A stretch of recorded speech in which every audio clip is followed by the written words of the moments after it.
I still remember the sound of that old house breathing. The soft creak of the floorboards beneath our feet, the hum of the ceiling fan that never quite stopped wobbling, the smell of Mom's cardamom tea drifting from the kitchen. It wasn't just a building, it was the heart of our childhood. So when my brother called one morning and said, "I sold it," my heart stopped for a moment. He said it like he was talking about an old car, not the place where we grew up. It was just sitting there, collecting dust, he added. I wanted to yell at him, to remind him that some places aren't meant to be sold, only remembered. But I didn't. I just sat there in silence, feeling something sink inside me. He needed the money. I understood that. Life hadn't been kind to him lately, divorce, debts, everything piling up. But still it hurt.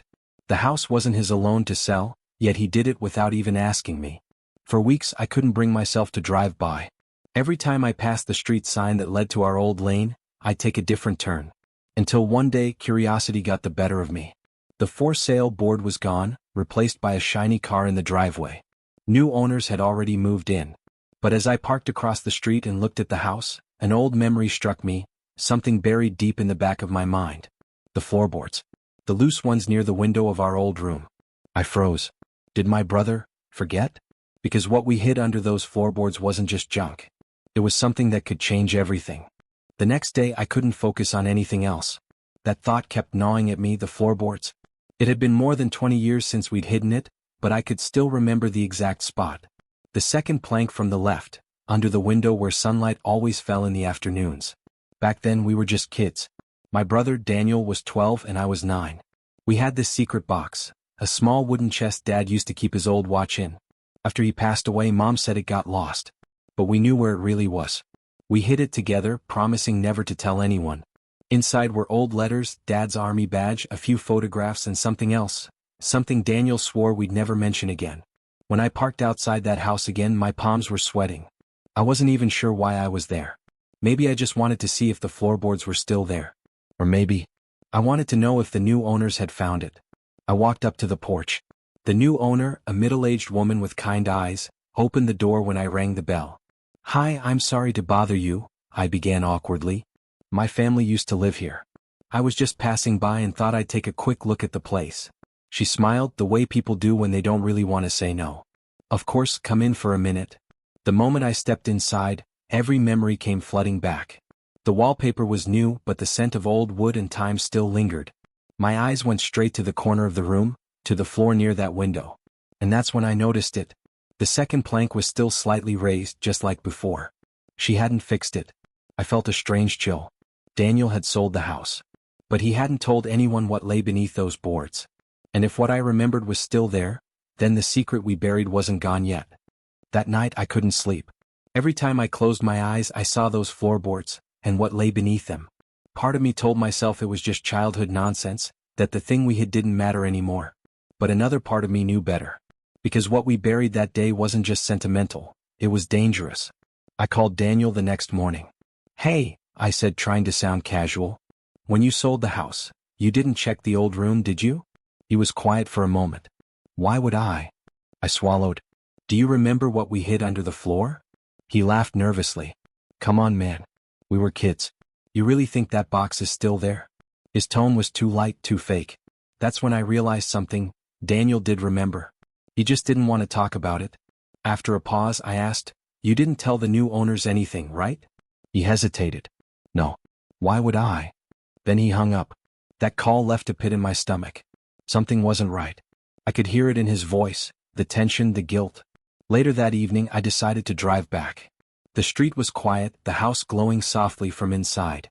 Through the window, I could see the new family sitting for dinner, a woman, her husband, and a little boy who reminded me of myself at that age. I knew I shouldn't disturb them again, but I couldn't walk away either. I waited until the lights went out and the house fell silent. Then I stepped closer, my shoes crunching against the gravel.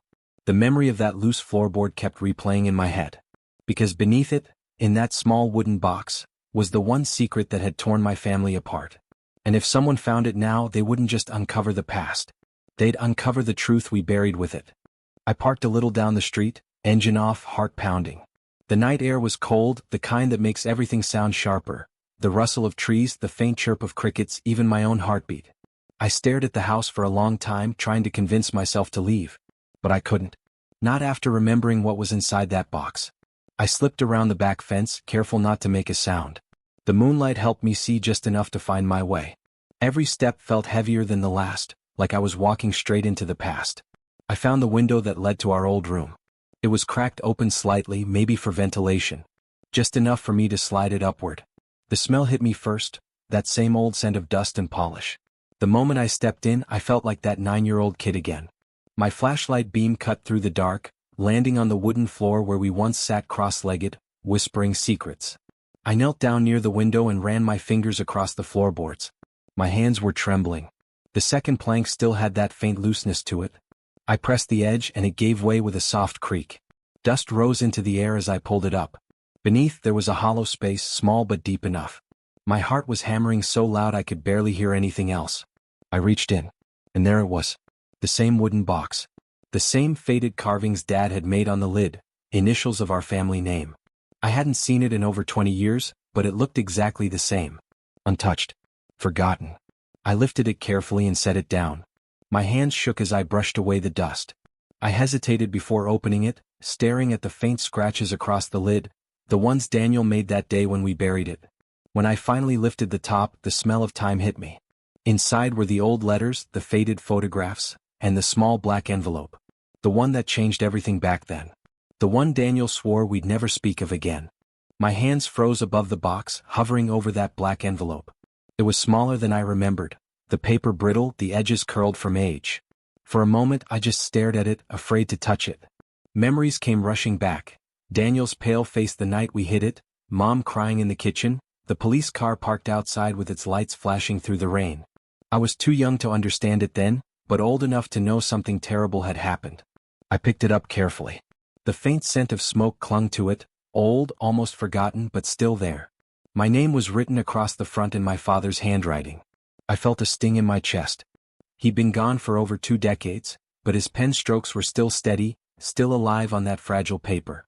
I unfolded the letter inside. The ink had faded, but the words were clear enough to read.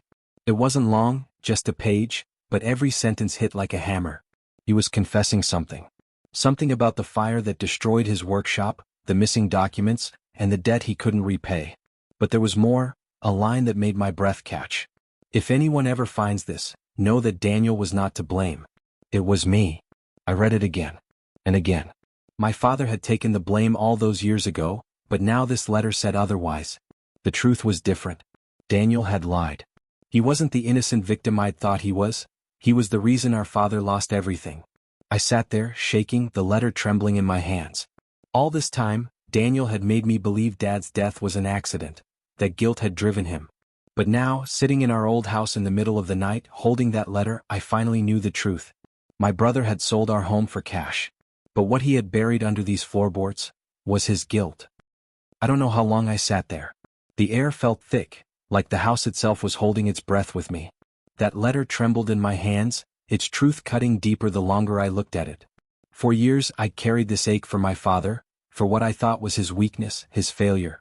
But now I realized he wasn't weak. He was protecting Daniel. The sound of a car door slammed outside, jerking me out of my thoughts. I quickly folded the letter and slipped it back into the envelope. The headlights swept across the room. Someone had pulled into the driveway. My heart jumped. I crawled toward the window, careful not to make a sound. It was Daniel. He stepped out of his car, looking around nervously, then started walking toward the back door, the same way I came in. I froze, my mind spinning. How did he know I'd be here? Had he been watching me? The door creaked open, and there he was, older, thinner, with tired eyes that didn't hide the guilt anymore. For a moment, neither of us said a word. The silence between us was heavy, filled with everything we never talked about. "You shouldn't be here," he whispered, his voice low. I stood, clutching the box against my chest. "You remember, don't you?" He looked away. "Of course I remember. That's why I sold it." That hit me like a punch. "You sold the house to get rid of it? To bury this all over again?" He didn't answer, just rubbed his forehead the same way he did when he was a kid caught lying. "You think I wanted any of this? You think I didn't live with it every single day?" His voice cracked. "Dad wrote that letter because I made him. I thought hiding it would make it go away." I stared at him, the brother I'd trusted, defended, missed. The truth was uglier than I'd imagined. "Then why come back?" I asked quietly. He exhaled, his shoulders sinking. Because I knew you'd find it. And if you did, you'd finally see who I really am.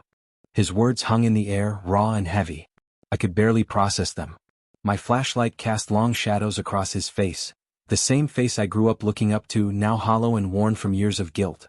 He took a few steps closer, his boots creaking on the same floor we once raced across as kids. You think I didn't try to fix things? Daniel said, his voice shaking. After Dad died, I tried to make it right. But everything I touched just fell apart. What did you do, Daniel? I asked, my throat dry. He looked at the floor, then back at me. That night, the fire at the workshop, it wasn't an accident. I was the one who caused it. The words hit me like a cold wave. You, what? I was angry, he said. Dad was going to sell his tools to pay off a loan. I thought he was giving up. I thought he didn't care about us anymore. I knocked over the lantern when I was yelling. The fire spread before I could stop it. His eyes glistened. He covered for me. He told the police it was his fault. Said he left the lantern burning. I felt my legs go weak.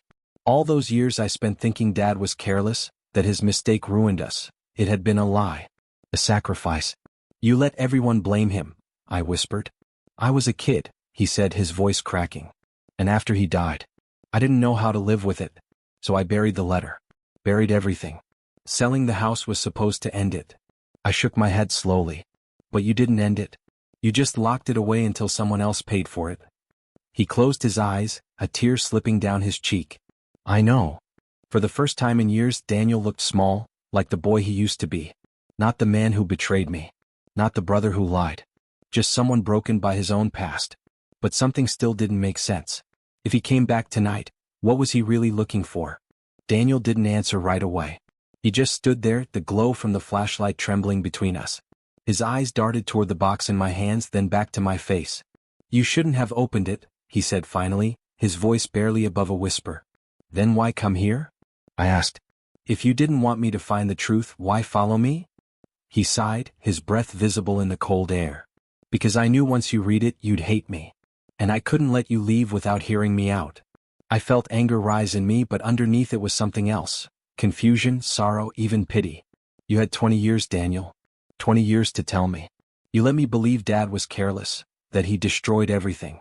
And now you show up here expecting what? Forgiveness. He shook his head slowly. Not forgiveness.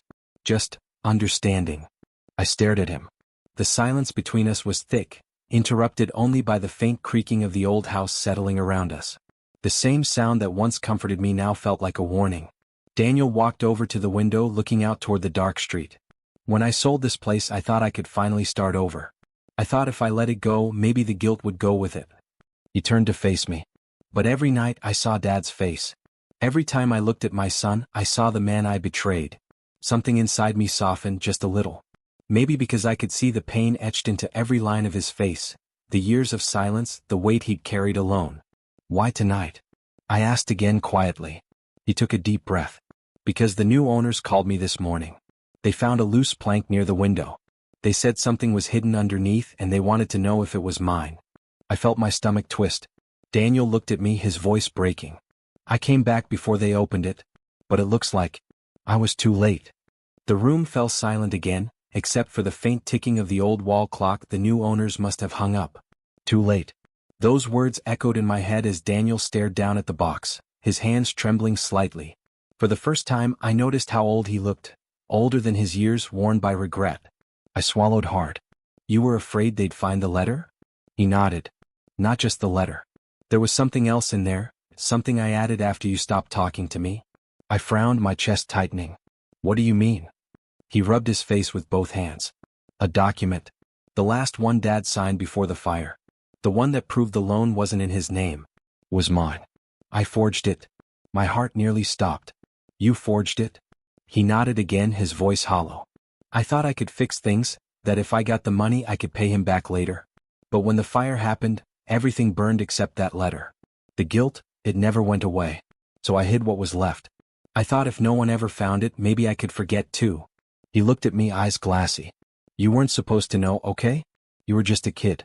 I wanted you to remember Dad as a good man, not as someone who suffered because of me. I didn't know what to say.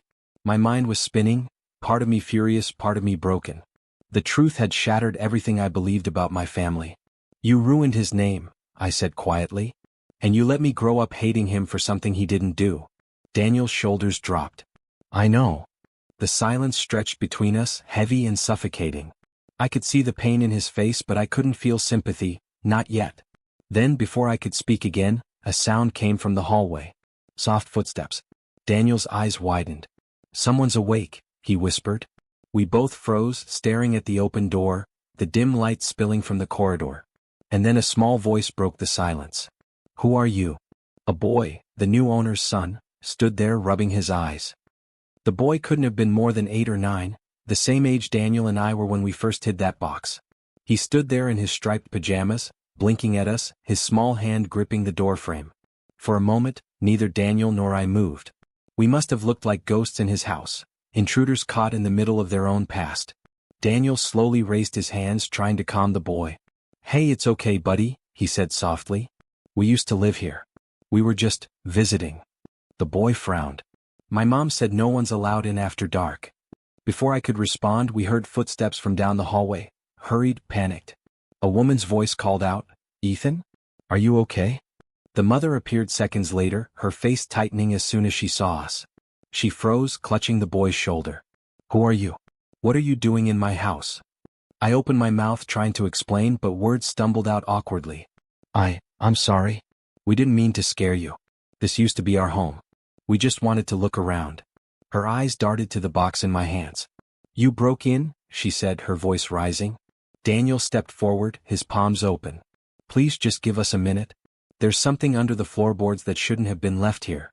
I swear we're not here to cause trouble. She looked ready to scream or call the police. I couldn't blame her. To her, we were two strangers standing in her living room at midnight, holding a dusty wooden box. Then the boy tugged her sleeve. Mom, he whispered. That's the box I found. Her eyes flicked to him, then back to us. Her voice softened just slightly. You mean this was buried here? I nodded. Yes. A long time ago. She hesitated, still wary but now curious. What's in it? I glanced at Daniel. His face was pale, his lips tight. The truth, I said quietly. About what really happened in this house. For a long moment, nobody moved. The woman stared at us, torn between fear and pity. Then she said, You should tell me everything. And just like that, we sat down, strangers and ghosts, ready to unbury the past one last time. We sat at the kitchen table, the same spot where Mom used to serve us breakfast before school. The woman, whose name I soon learned was Claire, sat across from us with her son leaning sleepily against her arm. The box sat in the center of the table like a relic of some buried sin. The air was thick with unease, but also something else, anticipation. Claire folded her arms. You said there's a truth I should know. If it involves my home, I deserve to hear it. Daniel exhaled slowly. His eyes darted between her and me before he began. 20 years ago, this house belonged to our parents. My father was a carpenter, built half the furniture here himself. One night, there was a fire in his workshop. Everyone thought it was an accident, but it wasn't. Her expression softened with curiosity. Go on. I watched as Daniel's hands trembled. I caused it. I was a stupid, angry kid who thought I knew better. My father took the blame. He lost his reputation, his clients, and eventually, his will to live. When he died, we found a letter, a confession. I buried it here with everything else that reminded me of that night. Claire looked stunned. Her son's eyes widened, but he didn't seem scared, just fascinated, the way children are when they sense something real and tragic. Daniel's voice cracked. I sold this house because I couldn't bear the memories.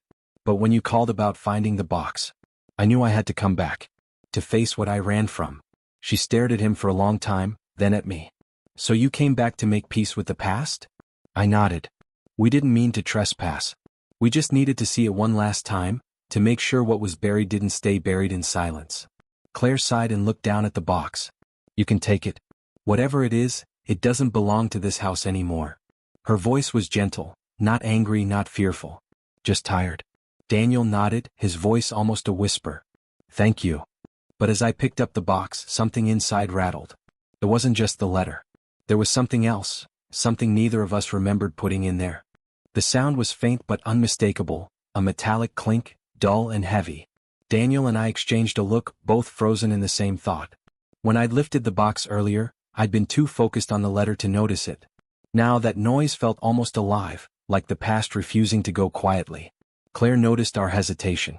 "What is it?" she asked softly. I set the box down again and slowly opened it. The hinges creaked.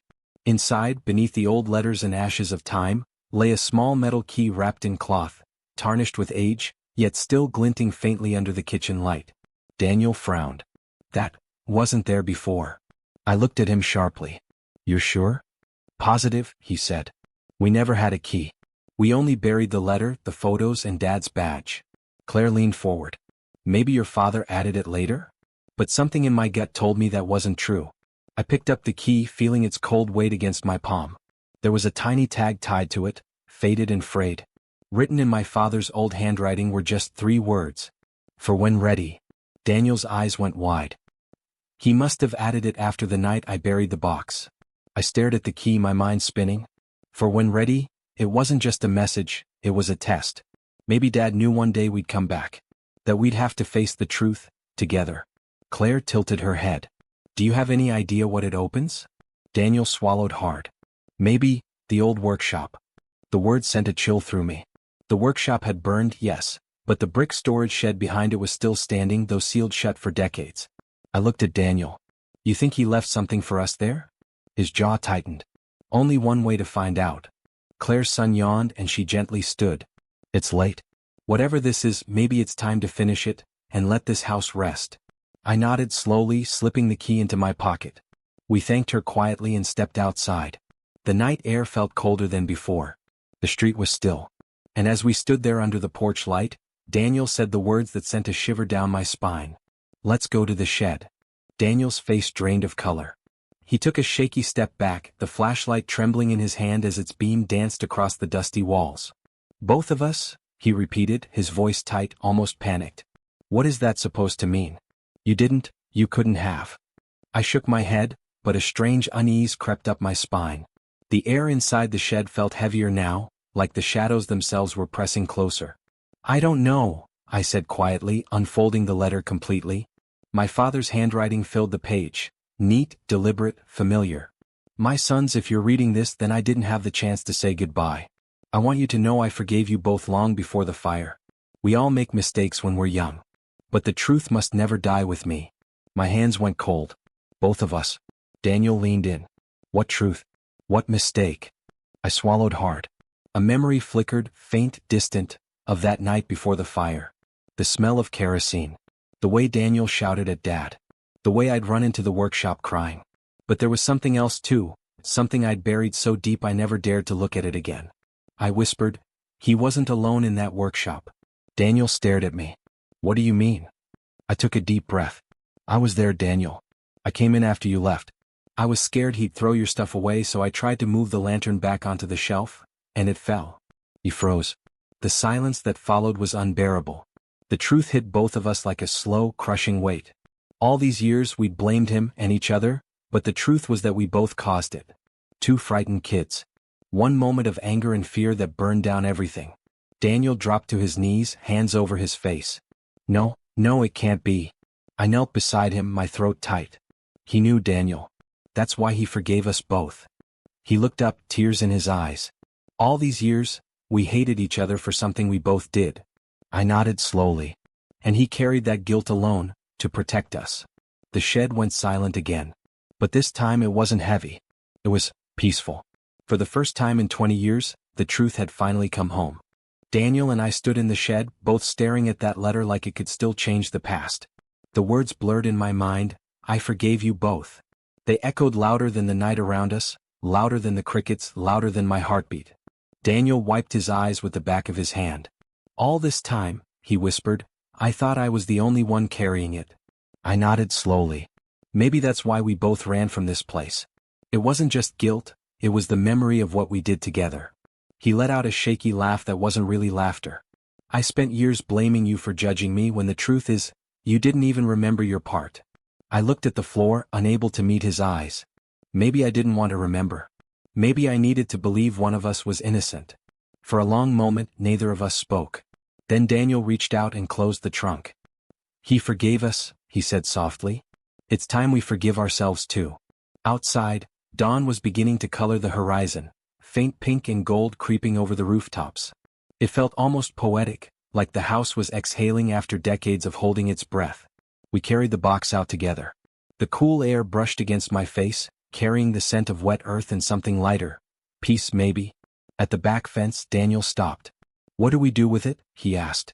I looked at the box one last time. "We keep the letter," I said. "And we burn the rest. Let the past rest where it belongs." He nodded. We set the box down on the damp grass and I struck a match. The flame caught quickly, licking through the papers, the photos, the guilt. For a moment, the firelight reflected in Daniel's eyes, not in fear this time, but release. When it was done, we stood there watching the smoke curl into the pale morning sky. The past was finally gone. But the memory of our father's words stayed, not as a wound but as a promise. The truth must never die with me. And now, it never would. Daniel and I stood in the shed, both staring at that letter like it could still change the past. The words blurred in my mind, "I forgave you both." They echoed louder than the night around us, louder than the crickets, louder than my heartbeat. Daniel wiped his eyes with the back of his hand. "All this time," he whispered, "I thought I was the only one carrying it." I nodded slowly. Maybe that's why we both ran from this place. It wasn't just guilt, it was the memory of what we did together. He let out a shaky laugh that wasn't really laughter. "I spent years blaming you for judging me when the truth is, you didn't even remember your part." I looked at the floor, unable to meet his eyes. Maybe I didn't want to remember. Maybe I needed to believe one of us was innocent.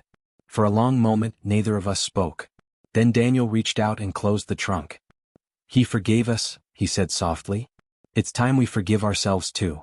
Outside, dawn was beginning to color the horizon, faint pink and gold creeping over the rooftops. It felt almost poetic, like the house was exhaling after decades of holding its breath. We carried the box out together. The cool air brushed against my face, carrying the scent of wet earth and something lighter. Peace, maybe? At the back fence, Daniel stopped. "What do we do with it?" he asked. I looked at the box one last time. "We keep the letter," I said. "And we burn the rest. Let the past rest where it belongs." He nodded. We set the box down on the damp grass and I struck a match. The flame caught quickly, licking through the papers, the photos, the guilt. For a moment, the firelight reflected in Daniel's eyes, not in fear this time, but release. When it was done, we stood there watching the smoke curl into the pale morning sky. The past was finally gone. But the memory of our father's words stayed, not as a wound but as a promise. The truth must never die with me. And now, it never would.